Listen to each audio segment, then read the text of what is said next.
د سپېڅلي مهربان او بخښونکي خدای په نامه په سلامونو مو هرکلی کوم. زه روحله علیزی یم او تاسو له شمشاد څخه تاوده بحثونه ګورئ. په افغانستان کې د اسلامي امارت له واکمن کیدو او د جمهوریت له سقوط څخه یو کال پوره سو. د دغه یو کلن حکومتداري په اړه مختلف تحلیلونه دي. د اسلامي امارت پلویان او غړي وایي چې ډېرې لویې لاسته راوړنې لري او کامیابه حکومتداري و یو کال. اما مخالفین بیا وایي چې اسلامي امارت په یو کال کې بریالی نه و، نیمګړتیاوې لري.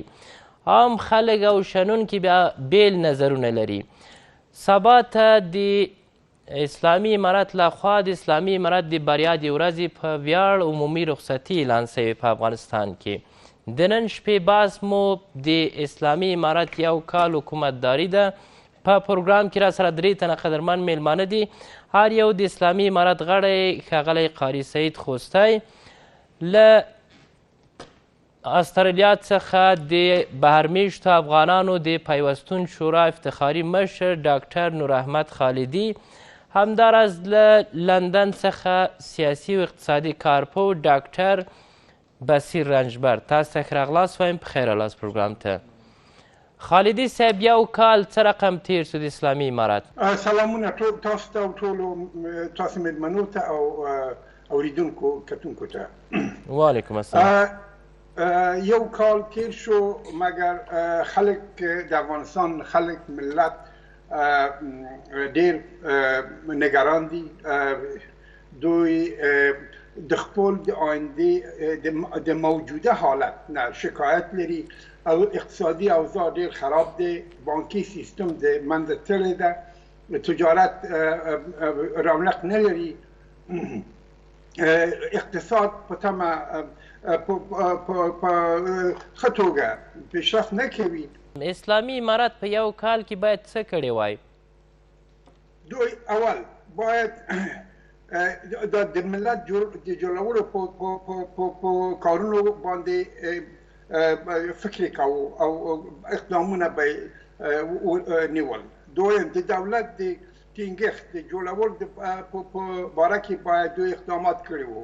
د خلکو د خدمت لپاره باید دوی پلانونه برنامه په ختمه شي درلودل. د هېواد د پرمختګ لپاره دوی هیڅ شی نه لري. په دې او د خلکو نه د خپل مشروعیت د اخیستل په لور هیڅ قدم دوی نه دي پورته کړي. په یو کال کې دغه نیمګړتیاوې چې تاسو یادې کړلې، آیا کافي وخت و چې باید ترسره سي؟ بله، موږ په دې هر څوک پوهېږي چې هر شی پرمختګ د مملکت په یو کال کې نه کېږي، په دې شرایطو کې چې بین المللي ټولنه هم تعذیرات وضع کړي په طالبانو باندې. مګر د ملت جوړولو په ساحه کې دوی کولی شي ډېر اقدامات وکړي. دغه مملکت چې دی دا د 14 قومونو نه جوړ شوی دی، څو ژبې په دلته موجود دي. دا طالبان د دې دا په رسمیت نه پېژني، هیڅ اقدام نه دی کړی چې دا ټول ملیتونه دوی په دولت کې شامل کړي، په خپل پروګرامونو کې شامل کړي، دوی په رسمیت وپېژني. ځکه چې دا موږ چې دا 30 کاله تېر شو، ډېر کسان د دې ملت د پارچه کولو او د تجزیې په اړه ډېر بد کارونه یې کړي وو. دا د طالبانو وظیفه وه چې دا دوی چې راغلل دا ملت یو موټی کړی وو. د ملت جوړونې په برخه کې دوی باید جدي اقدامات څه وای چې ملت یو سوی وای په هغه رقم چې توقع کیږي؟ دا خو وګوره، د طالبانو حکومت چې دی دا 90% د پښتانه دي. دا خو نه کېږي چې یو 2 نفره د بل قوم نه په کې شامل کړي او وایي چې موږ نمایندګي کوو د ټولو قومونو نه. دا خلک ویني، دا خو خلک خو لاندې نه دي. او د بلې خوا د دولت جوړول، دولت خو مشروعیت د خلکو نه اخلي. دوی لوی جرګې تر اوسه، لوی جرګه د پښتنو یو دود دی او دوی دغه دود نه دی تر اوسه پورې تطبیق کړی نه دی. یو لوی جرګې نه دی غوښتې اول قانون است. دوی هیچ قانون ته متعهد نه دي. دوی نه دي ویلي تر اوسه پورې چې موږ یو قانون اساسي به ولرو او که ونه لرو. دوی په قانون باید اعتماد نه لري، باور نه لري. مملکت په 21 پیړۍ کې بدون د اساسي قانون او بدون د مدني قانون نشي کولای چې اداره شي. خوستی صاحب، اسلامي امارت په یو کال کې څو مسایل یاد سول چې اول د ملت جوړونې ستونزه وه چې دغه حل نه سوله؟ بسم الله الرحمن الرحیم. علیزی صاحب، تاسې ته او قدرمنو مېلمنو ته ټولو لیدونکو او اورېدونکو ته سلامونه احترامات وړاندې کوم. اول خو دا د ملت جوړونې موضوع که تفسیر شي، ملت جوړونه په څه معنا؟ ملت جوړونه یعنی ملت نه ده جوړ شوی، څه معنا؟ یو ملت موږ نه سولو، بیا هم په برخو ویشل یو سوي ملت یو موږ الحمدلله. د افغانستان د شمال نه تر جنوب، د شرق نه تر غربه پورې ټول افغانستان د یوې رهبرۍ لاندې اداره کیږي. هیڅ ځای کې داسې غږ څوک نشي کولی چې ووایي چې زه د افغانستان مرکزي نظام نه منم، زه دلته ځان ته یو خپلواک امپراتور یم، زه یو بدماش یم. دلته په ټول افغانستان کې تاسې وینئ چې نه د قوم په نوم، نه د ژبې په نوم، نه په بل نوم څوک غږ کولی شي چې راپورته شي. تاسې ملت جوړونه څه ته وایي؟ همدا ملت جوړونه ده. خالدي صاحب وایي چې 90% یو قوم واکمني کوي. دا خو واقعیت نه ده. دا د خالدي صاحب معلومات نیمګړي دي. لاړ دې شي شمال ته، شمالي ولایتونو کې ودې ګوري تاجک قومونه، ازبک قومونه، نور قومونه ټول په نظام کې سهم لري، په نظام کې دوی خپله حصه لري. ولې یوه خبره ده، موږ مخکې بحثونو کې یادونه کړې ده چې که چېرته د قوم نماینده تاسې هغه څوک بولئ چې هغه 20 کاله دلته د اشغال ملګری پاتې شوی ده، دا بیا واقعیت دی چې دا خلک په نظام کې نشته. هغه چاته د تاجک قوم هغه چاته واک په نظام کې حصه نه ده ورکړل شوې چې په تېرو 20 کلونو کې د امریکایي اشغال ملګری پاتې شوی و. ولې زه وایم چې د تاجک قوم، د ازبک قوم، د بل قوم نمایندگان هغه خلک نه دي یوازې چې هغه په تېرو 20 کلونو کې د امریکایي اشغال ملګري پاتې شوي وو. ملت د هغې چا نه متنفره ده چې د لکونو فوزونو، مسلحو قواو، د ډالرو د چینو د نړیوال ملاتړ سره سره یې هغوی ته رخصت ورکړو وتښتېدل.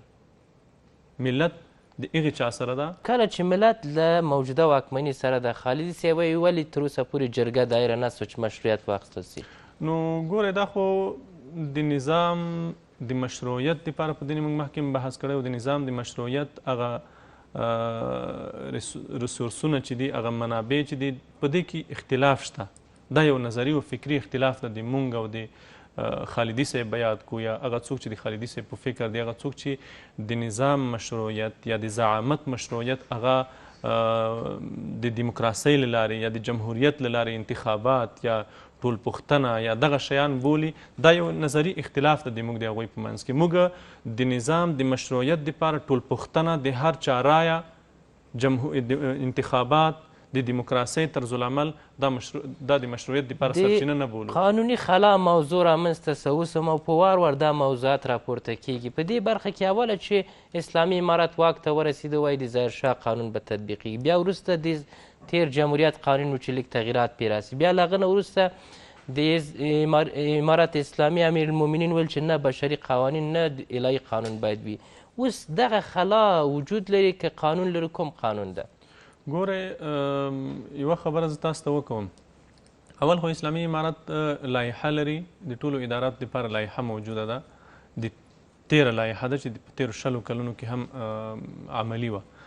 بل د قانون مسله چې دا قانون مخته ډېر مزل پاتې ده، ډېر داسې شیان پاتې دي چې هغه به په راتلونکي کې تکمیل شي، پوره به شي، چې هغه یو د هغې نه د قانون موضوع ده. د قانون بحث ده چې قانون د افغانستان لپاره یو قانون جوړ شي، د شریعت او د فقه په رڼا کې یو قانون جوړ شي. زه داسې نه وایم چې دا نظام په د یو کال کې هر څه کړي دي او یو بشپړ نظام ده. ستونزې هم شته، نیمګړتیاوې هم شته، موږ ته مزل هم پاتې ده، تر هغې ځایه پورې موږ ته مزل پاتې ده. خو په دا یو کال کې چې څومره مزل موږ کړی ده، دا کافي مزل ده. قانون تر کار لاندې ده چې اساسي قانون باید جوړ شي؟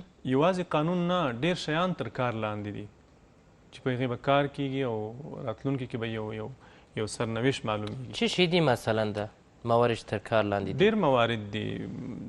موږ ډېر موارد لرو چې هغه تر کار لاندې د اسلامي امارت ولس ته وعده ورکړې ده چې هغه به حل کیږي. تاسې پوهیږئ چې یو د هغې نه د قانون موضوع هم ده. اسلامي امارت په یو کال کې داسې مشخص کوئ کوم لوی کارونه کړي دي؟ اسلامي امارت په تیر یوه کال کې ډېر کارونه کړي دي. د ټولو نه لوی مهم کار چې د هغه د اسلامي امارت منظم اداري سیستم ده.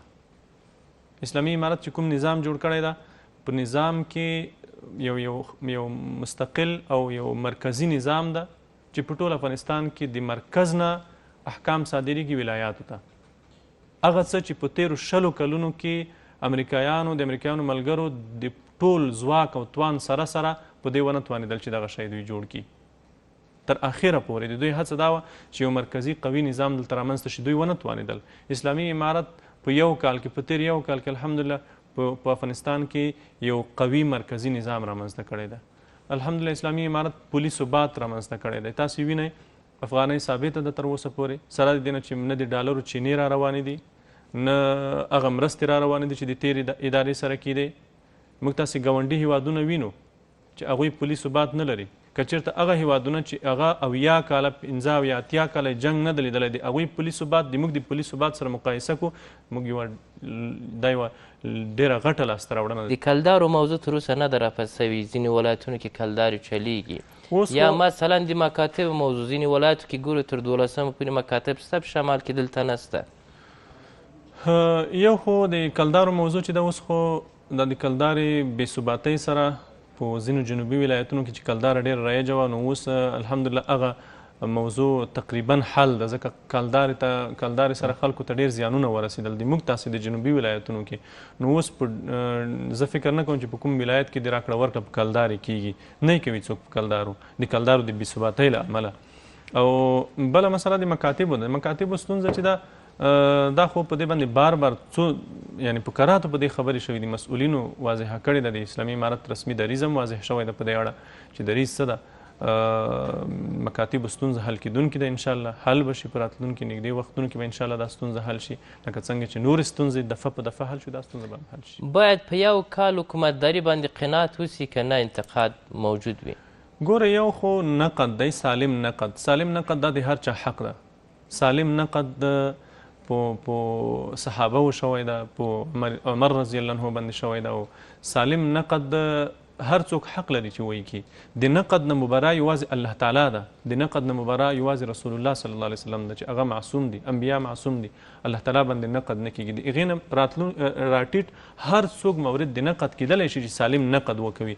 په امارت باندې هم نقد کېدلی شي، دا کومه هغه نه ده. خو یوه خبره مهمه دا ده چې راځئ موږ تاسې دا یو کال لاسته راوړنې مقایسه کړو د هغه څه سره چې هغه مثلا یا موږ لاسته نه دي راوړي، هغه د هغې په تلاش کې یو موږ کوشش کوو چې لاسته یې راوړو. که 20 کلو سره مقایسه کوي په لاندې مشخص څه دي؟ زه چې په د تیرو 20 کلو سره تاسو ته مقایسه کوم، اول خو مرکزي قوي دولت رامنځته شوی ده. دویمه خبره دا ده چې د رشوت او فساد مخه نیول شوې ده، حسابدهي موجوده ده. تاسو وینئ د کال په پوره کېدو سره ټول وزارتونه راغلل، هر وزارت حساب ملت ته ورکړو چې په تیرو 20 کلونو کې وزارت خو څه کوي چې یو ادنا ریاست یو اطرافي ګمرک دې ته حاضر نه وي، یو ولسوالي دې ته حاضر نه وي چې ملت ته حساب ورکړي. تاسو وینئ چې د افغانستان اسلامي امارت ټول وزارتونه راغلل، ملت ته د 1 روپۍ حساب ورکړو. دا ډېره مهمه لاسته راوړنه د موږ دپاره. همداسې موږ تاسې پرمختیایي کارونه هم روان دي، زیربنایي کارونه روان دي، دغه د بندونو کارونه روان دي، نور داسې کارونه چې هغه موږ که چېرته د موږ د اقتصاد سره سړی مقایسه کړي، بیا هم د موږ یوه لویه لاسته راوړنه ده چې موږ کړې ده. همداسې اخلاقي فساد، اداري فساد، نور د ولس ځورول، ولس تکلیف درد ورکول، دغه شیان ټول د منځه تللي. 1 روپۍ به د افغانستان له ملي عوایدو نه بېځایه کېږي، نه به بېځایه کېږي. تاسو ولیدل په تېرو څو ورځو کې ټول وزارتونه راغلل، حساب یې ورکړو، هر چا خپل حساب مخې ته د ولس مخې ته کېښودو چې په تېر یو کال کې دا لاسته راوړنې دي، ما دي دومره مې پیسې مصرف کړي، دومره پیسې مې حساب لاسته راغلی دي او دولت ته مې سپارلی دي. مننه. درنو لیدونکو دمه لرو، بیرته راګرځو. بیا هم په خیره لاس. رنجبر صاحب 2 نظره تاسو واورید. خالدي صاحب وایي په یو کال کې کار نه ده سوی چې لوی مشکل د ملت سازي، قانون نشتون او د مشروعیت نه ترلاسه کول دي. ولې خوستي صاحب ویل چې کوم کار چې په یو کال کې اسلامي امارت کړی په 20 کلو کې چا نه ده کړی. د لوی او مهربان خدای په نامه تاسو ته ډېر محترم خالدي صاحب ته، محترم خوستي صاحب ته، ستاسو همکارانو ته او د افغانستان ټول سرلوړي ملت ته ولس ته خپل احترامات وړاندې کوم. وعلیکم السلام. د دې دواړو دوستانو د خبرو سره تفسیري باندې یا په اورېدلو باندې هغوی سره زه له ډېرو نقاطو سره د دواړو موافق یم او ډېرو سره موافقت نه لرو. موافقت کوم موارد دي، مخالفت مو په کومو مواردو؟ زه خپله لکه خالدي صاحب لکه نورو د دې طرفدار یم چې په دې مملکت کې یو مرکزي قوي حکومت وي، مګر دغه حکومت باید د خلکو په ارادې استواري، د قانون پر مبنا استواري. دغه حکومت چې اوس راغلی ده موږ ټول د دې ملاتړ کوو په دې شرط چې دغه مرکزي حکومت قوي حکومت جزایر چې له منځه وړي دي له منځه یوسي او ټول مملکت د دې شاوخوا ته ملت راټولي. د دې لپاره دی باید داخلي مشروعیت او بینالمللي مشروعیت پیدا کړي. هغه اقدامات چې دغه مشروعیت اخیستو ته سي هغه یا نسته یا کسته ډېر ضعیف دي، حتی برعکس نتیجه یې ورکړې. دا یو. زه بیا وایم زه د یو دوست په حیث خبرې کوم چې زه د دې دولت طرفدار یم په دې له خاطره چې نوره وینه په دې مملکت کې توی نه سي، یو مرکزي قوي حکومت راسي چې هغه وسي کوي هم هغه اسلامي شریعت چې موږ ټول مسلمانان یو غواړو په سمه وجه تطبیق سي، په سمه وجه، نه په افراطي وجه نه په انحرافي وجه، اساسي او سمه وجه تطبیق سي. او هم هغه سي اقتصادي، هغه سي سیاسي، هغه سي فرهنګي اقدامات وسي چې دغه مملکت ته دغه بدبختي نه چې ډېر کلونه په یخته ده راووځي. ظلم ده که موږ هره ورځ دغه ځنډوو په مختلفو هغو باندې او دغه بدبختي دوام کوي. د دې لپاره زه په لاندې صورت سره دوه مسلو ته دلته خو دا که موږ وغواړو چې دغه یو کال د سیاسي لحاظه، اقتصادي لحاظه، فرهنګي لحاظه، اجتماعي لحاظه دا ډېر لوی خبر ده او ډېر لوی بحث ده. په ټوله دنیا کې بیکاري هغه مبدا د اقتصاد د خرابېدو ده او هر څومره چې اشتغالي عاید یې خلک وسې کوي چې خپل ضرورتونه رفع کړي هغه مملکت سوراق پیدا کوي مخکې ځي. موږ په افغانستان کې ونه سو کولی دا کار وکړو، مګر برعکس کار وکړو. موږ په دنیا کې اوس د اقتصاد لحاظه هغه مملکتونه چې له 10 تر 20% پورې بیکاره لري دا په خطر کې واقع دي. له 20% تر 10% ډېر خطر ده او له هغه نه زیات بحران دی اقتصادي. د ساده لپاره ته وایم پیښه د کرونا نه په ټول دنیا کې هغه اوس صرف بندي اوس چې کوم مملکت څونه بیکاري لري هغه عقبمانده‌ترین په بیکاري کې افریقای جنوبي وخته چې هغه 5.8% بیکاره درلود. ورپسې بوسنیا وه چې هغه 15.4 درلوده. ورپسې یونان و چې هغه 23 درلوده. دغه خو پسې به نه ځو، یعنې دغه ډېر په هغه کې حساب ډېر ده. موږ په افغانستان کې عملاً 50% په خپله بیکاره د موږ نفوس نیم خانمانې دي، د موږ محترمې خویندې دي او نیم نارینه دي. موږ دغه 50% د اقتصاد له هغې نه وویسته درد کړل. موږ 50% په مملکت کې بیکاره کړل. تاسې پوهېږئ دا څونه ضربه ده. له 10% چې ازاد یې مملکت په قرآن کې ده. د دې په څنګ کې یو عالم نورې بیکاري راغله. هم حقوق بشر پکې لاندې شوی دی، د موږ مشروعیت دنیا ته له منځه وړی، هم اقتصاد پکې لاندې شوی، هم نور مسایل شوي دي په دې کې. دا که په موفقیت وشمېرو که په ناکامي کې هغه قضاوت یې تاسې وکړو. پړه باید موجوده واکمني باندې که په تیرو باندې؟ نه، زه تیرو واکمنۍ قطعا دفاع نه کوم. هلته ډېر بد برخورد شوی ده، هغه سقوطي شوی دی، هلته ډېر فساد و، هلته ډېر ناوړه برخوردونه شوي دي. اقتصاد د موږ په دغه کیفیت په بحران اخته ده، د موږ سیاست نتیجه ده. ما دا وار ویلي دي د موږ دغه اوسني حکومت یو ډېر بحراني فلاکت زده بدبخته قحطي زده اقتصاد په میراث واخیسته. ده باید دې ته نجات ورکړی و، مګر دغه نجات کې سم اقدامات نه دي شوي. حتی داسې اقدامات شوي چې هغه یې نور هم بحران ته بیوړی دی. یو مثال ما تاسو د اقتصادي لحاظه دغه وویلې چې په دې کې هم حقوق بشر په خو لاندې شوی دی. کار باید اهل د کار ته وسپارل شي. د دې لپاره همه شمول نه ده چې دلته د موږ ټول تنها طالب دوستان دي. دوی ډېر ښه خلک دي، ډېر شریف خلک دي، مګر په ټولو کارونو کې دوی جامع الکمالات نه دي. هر کار باید اهل د کار ته وسپارل شي، خیر داسې طالب نه و.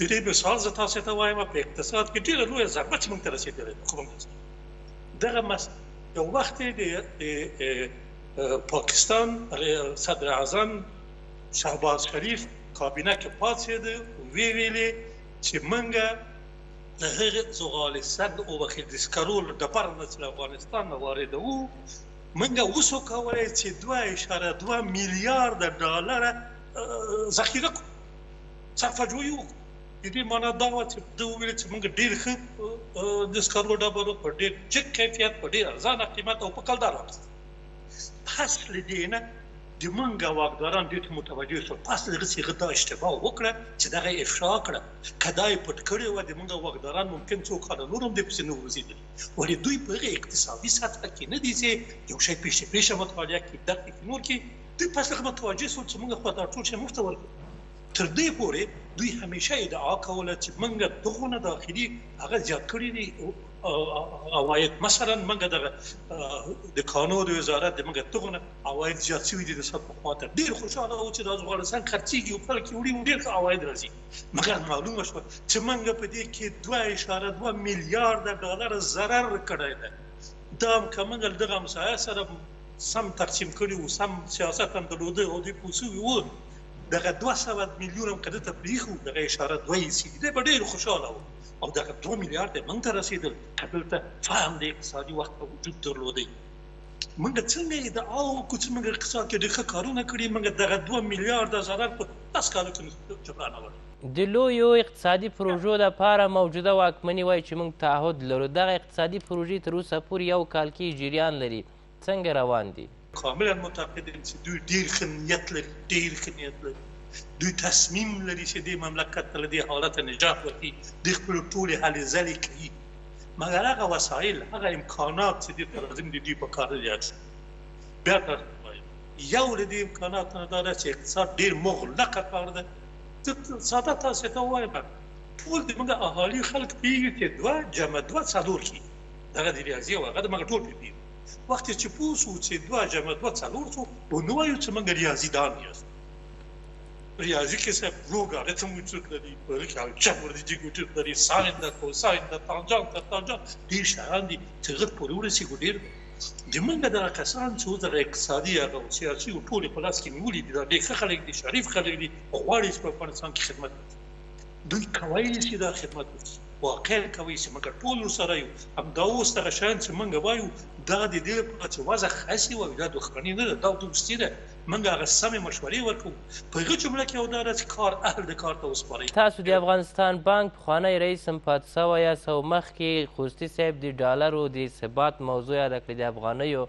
په دغسې حوالات کې چې اوس د پخوا په رقم پیسې هم نه راځي دغه څومره یو پرمختګ ده خوستي صاحب ته ډېر احترام لرم او دا خبرې ته یو اندازې پورې درست مګر هیڅ دا فکر مه کوئ که هغه خارجي کومکونو چې دوام کړی د تر اوسه پورې موږ خو پخوانی نظام ټول په خارجي کومکونو ولاړو چې هغه قطع نظام لاړ خپل کار پسې اقتصاد هم لاړ اوس هم تاسې ته په هر هفته کې 2 میلیونه ډالر نقد له خارج نه راځي کله په هفته کې 2 وارې نقد راځي کوم هغه ته بانک د بین المللي ته AIB بانک ته ځي دغه اجازه نه پیګم څنګه توضیح کیږي هغه شفافیت نه لري مګر دغه همیشه اعلان شوی هم دغه د افغانستان بانک څنګه کړی ده اوس باید 1.5 تر 2 میلیارډ پورې دقیق نه پیګم په جنوري کې دا 1 میلیارډ ته رسیدلی اوس احصایې نه پخشېږي مګر که ټول سره جمع کړي د 2 میلیارډ ممکن زیات شي د نقد پیسې راغلي دي درنو لیدونکو دا ملرو بیرته راګرځو بیا هم په خیر راغلاست درنو لیدونکو خالدي صاحب ملت جوړونه تاسو ویل ولې دلته بیرته د خوستي صاحب لخوا رد سوله ویل چې نن په افغانستان کې داسې څوک نسته لکه پخوا غوندې چې مخالفت وکړي مرکزي حکومت ده او ملت له ورایه ښکاري چې کله چې واکمني واک ته رسیږي نو ملت ورسره وي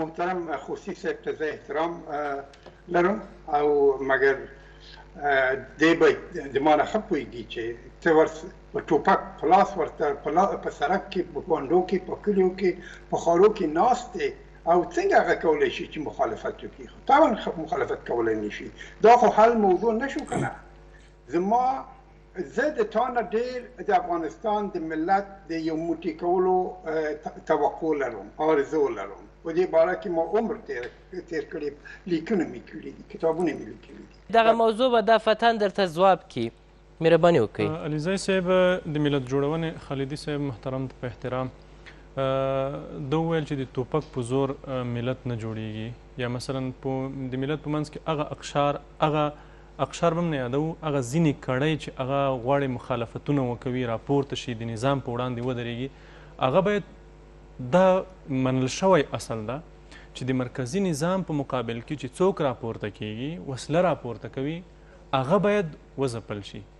دا یو منل شوی اصل دی، هغې ته باغي ویل کیږي. اسلامي امارت دغه خلک کنټرول کړل، قرار کړل، تیر دولت ونه شول کړل چې قرار کړي. دا نه چې تیر دولت وسله نه استعمالوله، هغې خلکو ګلان شیندل. تیر دولت خپل زور ووهلو، په الیپورې زور ونه وهلو، په قیصاري زور ونه وهلو، په اتانوري زور ونه وهلو، په جنرال رازي کې زور ونه وهلو. دغه په اطرافو کې پراته امپراتوران چې وو، دوی سره د ټوپک په ژبه خبرې ونه کړې، خو څه یې وکول؟ هېڅ یې ونه کړی شول، ځکه د دې هر بدماش او امپراتور تر شا یو څوک ولاړ و، سفارت ته تر شا ولاړ و، یو استخباراتي کړۍ تر شا ولاړه وه چې مرکزي نظام هېڅ نشول کولی. که چېرته تاسې داسې وایئ چې طالب د ټوپک په زور دا خلک قرار کړي دي چې څوک چې بغاوت کوي، نو همدا د ټوپک په زور خو تیر نظام هم کوشش کولو، خو هغې کنټرولولی ځواب به مو درکړي. مهرباني خالدي صاحب. خوستی صاحب، ته د ملت جوړولو په معنا نه پوهېږې. دا خبر دا کسان چې تا وویل، دا جزیرې د قدرت، د تا نه زه خوشحاله یم چې طالبانو چې دوی د منځه او د وطن یې شړلي دي، د تا نه زه ډېر خوشحاله یم. تا نه زه د قلب د زړه د کومې نه مبارکي وایم په دې باره کې. دا خو ملت په دې نه، ملت جوړول دا خبره نه ده. ملت جوړول دا ده چې د خلکو زړونه ترلاسه کړي. دغه کسان په بیرته 40 کالو کې خپل تبلیغات سره د افغان په ضد، د پښتون په ضد، د افغانستان په ضد تبلیغات سره د افغانستان د تاریخ د مخالفت پر اساس دغه ملت تجزیه کړی و. ته چې راغلی اوس طالب جانه، ډېر پخیر راغلی، اوس خو ته د خلکو زړونه واخله، دغه ملت بیرته یو ځای کړه، یو موټی کړه که نه. پښتون، تاجک، ازبک، هزاره ته څنګه ورته په عمل کې ثابت کړه چې دا دولت چې دی د ټولو دولت دی. د خوستي صاحب ځواب دا و چې جزایر د قدرت نه خلک په عذاب و، کله چې دا خلک وځپل څه ولس راضي سو. هغه پوهېږو. علیزی صاحب، سوال په هغه کې نه ده، هغه موضوع حل ده، هغه کې موږ اختلاف نه لرو. اختلاف په دې ده چې ملت سازي خو په دې کېږي چې دا ټول اقوام چې دي خپل ځان په دولت کې وګوري، خپل منافع په دې دولت کې وګوري. اوس کوم کارونه دا طالبانو کړي چې موږ دغه دولت چې جوړ شوی، موږ نه پوهېږو رهبري څوک ده. د دې دولت د رهبر چې ورته امیر المؤمنین کې مخ شا نه دي لیدلي، په مجلس کې خبرې وکړې، مخ یې پټ و، بل خواته و. دا څنګه حکومت دی؟ او پرون اشرف غني وویل چې زه اوس هم رئیس جمهور د افغانستان قانوني یم. خبرې سمه ده، ځکه چې هغه د انتخاباتو په اساس راغلی، تر څو چې انتخابات به یو بل نفر، دا هیبت الله بیرته که جمهور رئیس ورته نوم ورکوي، که سلطان نوم ورته ورکوي، که امیر المؤمنین، په دغه چوکۍ انتخاب نه کړي، هغه رئیس جمهور دی. د امیر المؤمنین په اړه وویل څو د ملت جوړونې په اړه چې باید ټول په یو غږ ووایي چې موږ ځان ګورو په موجوده واکمني کې. ګورئ، موږ سره متاسفانه به ووایم، خالدي صاحب او مخکې رنجبر صاحب هم خبرې وکړې، دوی حق لري چې تنقید وکوي.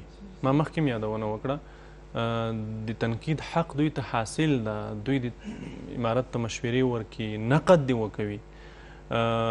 اسلامي نظام کې دا یو اصل ده چې هر څوک د نقد حق لري، د سالم نقد، دا نه چې یو تخریبي نقد وي، منفي پروپاګند وي. یوه خبره زه تاسو ته وکړم د ملت جوړونې په اړه.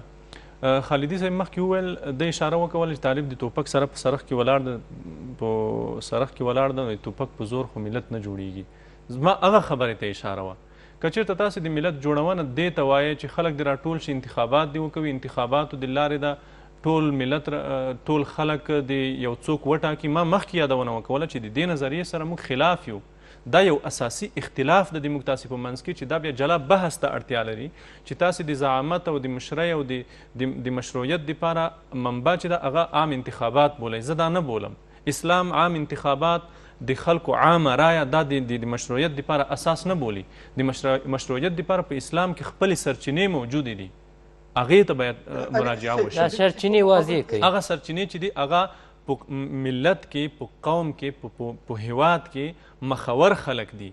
هغه خلک دي چې هغه د مشورې اهل دي، علما دي، نیکان دي، ملت پاله خلک دي، دین پاله خلک دي. هغه خلک دي چې په دې ملت زړه بدیږي، سپینګیري دي، مخور دي، مشران دي، پوهان دي، پوهه خلک دي. هغه خلک مرجع دي د مشروعیت ده. امیر المؤمنین په باره کې خالدي صاحب محترم تاسې معلومات نیمګړي دي. امیر المؤمنین حفظه الله په د علماو په غونډه کې چې هلته په زرګونه خلک وو، تاسې ورشئ د یو چا نه پوښتنه وکوئ. د ټول افغانستان د هرې ولسوالۍ د هر کلي نه یو مشر، یو مخور حاضر و. هغې امیر المؤمنین په خپلو سترګو لیدلی ده. داسې نه وه چې شای ورلول. دا د پروپاګند دي، د لرې نه پروپاګند کېږي چې دا د معلوماتو نیمګړتیا دلیل ده. تاسې ورشئ د هغه 3.5 4 زره کسانو نه پوښتنه وکوئ چې دوی په خپلو سترګو امیر المؤمنین ولیدلو او که ویې نه لیدلو. ټولو په خپلو سترګو لیدلی ده او ټولو په یوه وار د هغې سره د بیعت کړی ده، امیر المؤمنین سره بیعت کړی ده. او که چېرته داسې وي چې یو کوم تلویزیوني بحث کې راڅرګند شي یا میډیا ته مطبوعاتو ته راڅرګند شي، هغه ځان ته جلا بحث ده، هغه راڅرګند شوی نه ده. خو هغه څوک چې اهل دی د مشورې و، هغه څوک چې هغه اهل او منبع د مشروعیت وه، هغې خلکو دی لیدلی هم ده او دته د امیر المؤمنین په حیث بیعت هم ورکړی ده.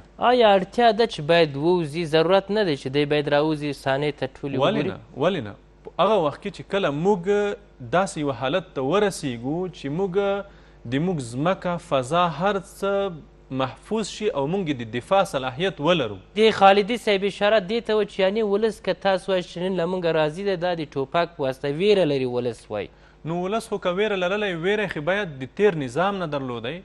ویره خې د تیر نظام نه باید درلودی چې په هیڅ ډول قتل دوی صرفه ونه کړه، په هیڅ ډول وحشت دوی صرفه ونه کړه. نو ولس خو باید د هغې نه ویره درلودلې وي. ولس د چا نه ویره نه لري. ولس که ویره لرلی، تیر نظام ته به یې رخصت نه ورکولی. په داسې حال کې چې په همدې کابل کې تا د طالب نوم اخیستی شو، تا ویلی شول چې طالب د ما خپلوان ده، سره د دې نه چې طالب د تا هم خپلوان ده، د رنجبر صاحب هم خپلوان به وي، د خالدي صاحب په خپلوانو کې د دې ملت خلک یو.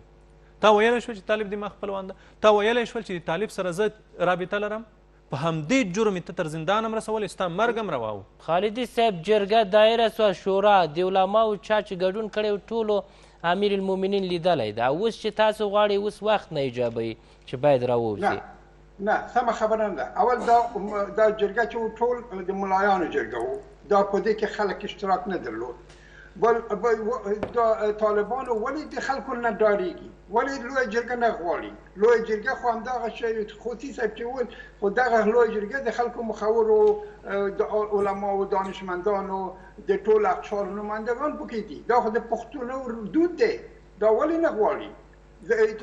د ملایانو دا مملکت خو یوازې د ملایانو نه دي چې هغوی ورته بیعت ورکړي. دا باید خلک باید بیعت ورکړي. خالدي صاحب بیا هم معلومات نیمګړي دي. د جرګه کې د هرې ولسوالۍ نه 2 علما او یو قومي سپین ږیری رابلل شوي وو.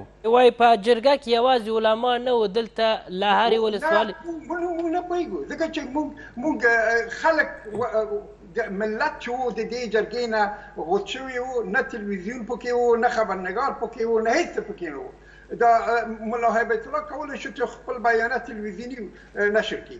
که دې ته منتظر وي چې درون په دې مملکت کې ونه چلېږي په آینده کې، دا به په ابد کې دا ونه شي، ځکه چې افغانستان تر هغه په 100 کالو کې هم دې مرحلې ته نه رسېږي چې د امریکایي د ډرونو مخاولي شي. څه نور هم باید مخ ته ولاړ سو؟ وایي لا وخت شته. په هیڅ صورت دا نه کېږي. هغه ډرون چې دی هغه دلته په دائم دا طالبانو ورسره منلی چې درون د دوی درون وچلېږي. د دوحې د توافقنامې په اساس دوی توافق کړی امریکایانو سره چې CIA دلته کولی شي چې خپل درون وچلوي د القاعدې په مقابل کې. دوی ورسره موافقه یې کړې ده. او بل دا ملت خو ولې د لوی جرګې نه ډارېږي؟ زه نه وایم چې انتخابات وکړم، مګر لوی جرګه وغواړي چې د هر کلو باندو په هر کلو باندو کې خلک د خپل نمایندګان وټاکي او کابل ته یې ولیږي. دغه نظام څرنګه نظام دی؟ موږ تر اوسه پورې د دې نظام ختمش نه دی نشر شوی.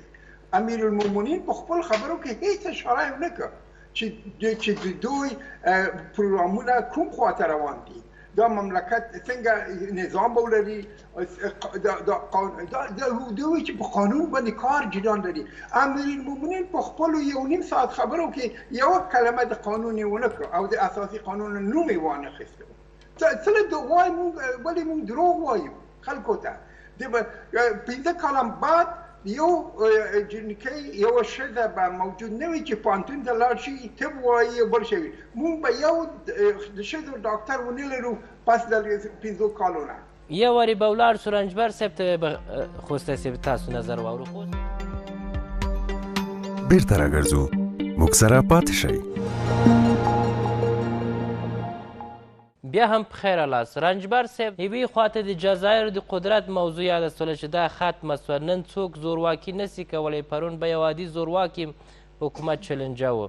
بل خواته خالدي صاحب د حکومتداري په اړه انتقادات درلودل. دواړه نظرونه تاسو واورېده. ښه ده چې تاسو مرزونه ولرئ. زه د دوی دواړو په اجازې د دواړو نظر تاییدوم. د خوستي صاحب خبر ډېره دقیقه ده، صحیح ده. موږ پخوا یو مرکزي یو لاس حکومت نه ده. ډېر حکومتونه وو، جزایر د قدرت وو، یو له بل نه اطاعت نه کوو، هر یو په خپلو منافعو باندې حرکتونه او اقدامات درلودل او یو بل سره کله کله مواجه کېدل. ملت په دې کې ضرر کاوه او هیڅ وخت داسې یو لاس چې د ملت په خدمت کې موږ حکومت نه درلود، خصوصا په آخره وختو کې. د دې له منځه وړل یو مرکزي یو لاس حکومت راوړل دا لویه لاسته راوړنه ده. دا د خلکو ډېره آرزو ده. دا زه بیخي تاییدوم. دا باید استحکام پیدا کړي، دې سره باید کومک وسي، دا باید حمایت سي چې بیا هغسې انارشیزم ووایو یا بېنظمي په مملکت کې د مختلفو قدرتو جزایرو لاسه رانیسي. او بله خوا له د دې څه چې خالدي صاحب وویلې د هغه خبره هم قابلا صحیح ده. دغه نظام چې منځته راغلی ده دغه باید د خلکو په ارادې استوار وي. دا که موږ وایو چې خلکو له دې نه استقبال وکړو، له پخوا نه نفرت درلوده، دا خبره صحیح ده. مګر راځئ تاسې پخوا وګورئ، وخت چې داود خان د ظاهر خان په مقابل کې کودتا وکړه، ټول خلک راغله داود خان یې تایید کړ چې ظاهر خان خدمت نه ده کړی، کار نه ده کړی. تاسې د دې شاهدان یاستئ. وخت چې کودتا یا قیام د داود خان په مقابل کې وسو، خلکو تایید کړ. پس دغه مبارزات شروع شو، د دې په مقابل کې استقبال شو، خلکو ګلان دي په اړه کې مجاهدین راغله، ټول خلک په انتظار کې وو چې دوی راځي. ده هغه باید درشي پخوانی حکومت مجاهدین دي، د اسلام نمایندګان دي، دوی استقبال کړي. هغه دوی په مملکت کې څه حال واچو پس چې ټول خلکو لعنت ورته ویلي. همدغه طالبان پسې راغله، پسې واخیستل چې دا شر او فساد دي، ویې ویستل. طالبانو خلکو استقبال کړل، ولې د هغه شر یې خلاص کړي وو. پس هغه طالبان داسې یو حالت د مملکت راوست چې ټول خلک مخالف وو. امریکا راغله، ده امریکا استقبال سو د خلکو لاره. تاسې په یاد ده چې په ټولو ځایو کې په ټولو جشنونه وسوسې امریکا راغله، د مملکت به آباده سي، د مملکت به ښه سي، دا به داسې په هر نوم چې راغلی وه. اشغال په نامه یادوئ، د تیروریزم په ضد مبارزې په نوم یادوئ، د ملل متحد لپاره هر څه چې یادوئ، هغه بېله خبره ده. خلک امریکا استقبال کړه. مګر په هغه وخت کې چې هغه لاړه بلې خواته، دلته فساد راوست، دلته فاسدین حکومت راوستل، لاسپوڅي یې راوستل. دا مملکت په ډېر ضعیف حالت کې وساته، په خارجي کومکونو باندې متکي وساته. د اقتصاد ته یې څه هغه ونسو، کرا خلک یې په ضد شو. خلکو هغه محبوبیت درلود، هغه په نفرت تبدیل شو، هغه لاړ خپل کار پسې. د هغه لپاره خلکو د هغه په ضد و ډېر زیات هغه ډیبټ وکړ چې طالبانو نه استقبال وکړ. ډېر ښه واقع چې هغه فساد آلوده، هغه ډېر منحته، هغه د امریکا په خدمت کې د افغانستان د منافعو په ضد هغه حکومت له منځه لاړ. یو خوا حکومتونه ملامتېږي چې حکومتونه د ولس پر رضایت مخته نه ځي، هغه توقع چې ولس کې بالاخره برعکس وي. بل خوا همدغه ولسونه دي چې د هر چا شاته درېږي. دغسې یو ولس او په دغه رقم واکمني باندې څه رقم باید مخته ولاړ سي چې نور دغه دوه واټنه له منځه ولاړ سي او دوامداره دوستي پاتې سي. موږ د دې حکومت ښېګڼه غواړو، واقعا ما دغه امریکا چې دلته وه زه دې نه شرمېدم چې ما ویلې چې موږ امریکا سره ډېره ښه دوستي کوی شو موږ دې دښمن نه شو کېدی دغه شرط چې دی خلکو ته خدمت وکړي خلکو زړه لاسته راوړي دی چې دغه 1% کمه 5% یا 2% دغه سرمایه‌داران چې دي یا مافیا کړي چې دي چې په اقتدار دي په افغانستان کې ټول هغه اختیارات یا ټول هغه امتیازات یې هغوی ته ورکړي دي او خلک درپدره دي بیکاري ده خلک تښتي له مملکته خلک ډوډۍ نه لري خلک ورځ په ورځ وخت سره خرابېږي دلته امریکا پاتې کېدی نه شي امریکا خلک ځان راټولي دي خلک ته اوس هماغه خبر ده موږ علماو ته احترام لرو مګر علما د دیني یو کمه فیصدي ده په دې مملکت کې موږ کومک وکړو دی د خپل کومک کې چې د خلکو زړه لاسته راوړي خلک خپل کړي خلکو ته خدمت وکړي اولین خدمت خلکو دغه ده چې له دغه لږې دغه بدبختۍ نه نجات پیدا کړي دغه ته لارې ولټوي او په سمه لار لاړ شي تر اوسه سمه لار دوی غواړي چې دا کار وکړي مګر سم انتخاب یې نه ده کړی خلک ورسره نه دي او دا فاصله ډېرېږي یو وخت هغه حالت ته رسېږي چې خلک د امریکا په مقابل مننه کوم خوستی صاحب د موجوده واکمني نظام باید تعریف شي چې تر اوسه وایي نه ده تعریف سوی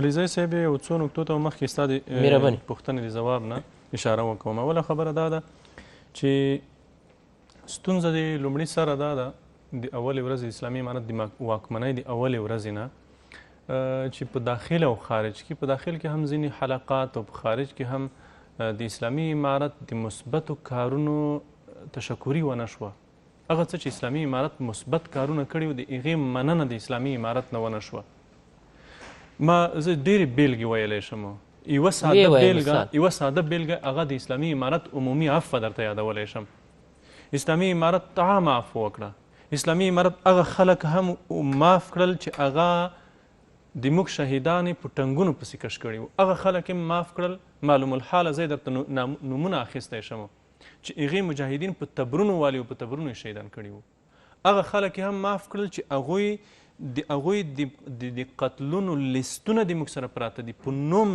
چې دغه قمندان پلانی تر 100 200 300 500 زر 2000 پورې مجاهدین په شهادت رسولی دي داسې هم نه چې په جنګ کې وژلي دي داسې چې مخامخ دی په خلاص مخ ورغلی ده د کور نه یې رایستلی ده ټانګ ویشتی ده او په شهادت رسولی ده هغه خلک اسلامي امارت معاف کړل دا د افغانستان په تاریخ کې نه د نړۍ په تاریخ کې بېساري دي چې په دومره لویه 100 کلنه جګړه کې چې دومره انسانان د پکې ووژل شي قاتلین دي معلوم الحاله وي بیا د هم هغې ته داسې عمومي عفو وشي دغه کار د دې کار تشکري ونه شوه بلکې برخلاف هغه خلک چې د اسلامي امارت په خلاف پروپاګند کوي که چېرته په یو ځای کې یو څوک وژل کیږي دوی راپورته کیږي چې دا د اسلامي امارت عفو ده دا عفو یې وګورئ پلانی د تیرې ادارې د اردو یا د پولیسو یا د استخباراتو یو افسر ده پلاني ځای کې وژل شوی ده په داسې حال کې چې اسلامي امارت تر اوسه پورې په مسؤلانه ډول ویلی دي چې یو کس که چېرته په موږ څوک ثابت کړي موږ حاضر یو جواب ورکوونکي یو او یوه خبره ده د دې لپاره هم زه بیلګې درته پیش کولی شم لکه مثلا په پکتیا یا خیلو کې هم داسې یوه بیلګه موږ درلوده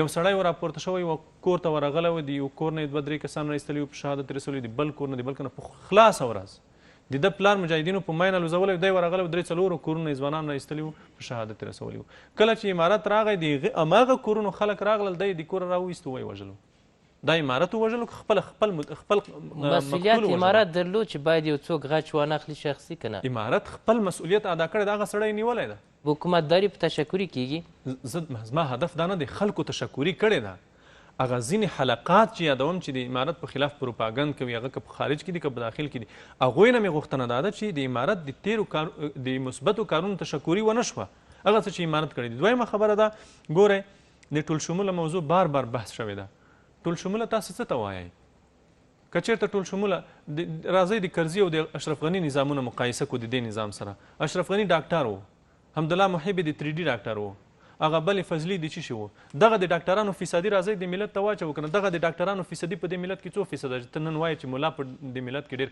کمه فیصدي ده دا ډاکټر چې تا په د واک کېنولی و چې د مسلک سره مناسب هم نه و دی ډاکټر و خو خپل د غاښونو ډاکټري دی کولی یا د معدې کولمو ډاکټري دی کولی یا د 3D ډاکټر و خپل ډاکټري دی کولی دلته د واک په ګدۍ ناست و هغه څومره فیصدي و او څومره واک صلاحیت یې لرلو یوه نکته مهمه تاسو ته زه بله هم وایم موږ دلته په دې نظام کې په اداره کې موږ ته تجربه شوې ده دا زه د تېرې ادارې د ټولو کارمندانو په خلاف نه وایم، د ټولو کارمندانو اړوند نه وایم. هغوی د موږ سره راسره دي، کار کوي، مسلکي خلکو ته موږ احترام لرو، موږ ځای ورکړی ده، خو ډېره زیاته فیصدي د دوی هغه په فساد کې ښکیل دي، تعهد کار ته نه لري، تعهد خپلې وظیفې ته نه لري، او دا د دوی نظام ړنګ هم په دې شو چې دوی نه کار ته تعهد درلود، نه هېواد ته تعهد درلود، نه خپلې وظیفې ته. په ډېرو ادارو کې چې موږ د تېرې ادارې یو کس په اداره باندې مسلط کړی ده، په اداره کې هلته مشر مسؤل ټاکلی ده، هلته مشکلات دي، هم د ولس سره مشکلات دي، هم فساد ده، هم رشوت ده، هم کار په مخ نه ځي. موجوده نظام تعریف کړي چې بیا د موجوده نظام تعریف دا ده چې دلته امیر المؤمنین په رأس کې ده، وزیران دي، د مشورو دپاره شورا موجوده ده، د علماو شورا موجوده ده، امیر المؤمنین ته هغه مشورې ورکوي. دا د نظام تعریف ده. مننه. خالدي صاحب، د کار اهل کار موضوع یادستله. پخوا هم داسې خلک وو چې خلاف د خپل رشتې وزارتو موقفونه درلودل، ولې په هغه وخت نیوکې نه کېدې؟ دا ډېر کوچنۍ خبرې دي.